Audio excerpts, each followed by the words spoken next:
This needs to get replaced. They're pulling this over. This is smash. Might take some of that. I might have to do recovery on that one. That one's smashed down underneath. Pull refrigerant out of there. Then I got another, I think, Toyota out here that just drove in. And they marked it up for recovery. They forgot about this one. Pull into recovery on it right now.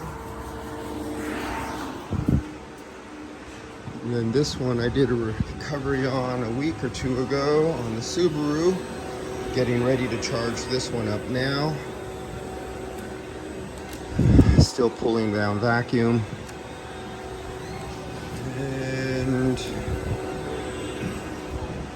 truck is almost ready for me right now. So I'll be here for a while. I got a lot of recoveries and recharges. All right, see you. No time for taking a lot of detailed videos. Sorry about that, guys. A bit of a rush.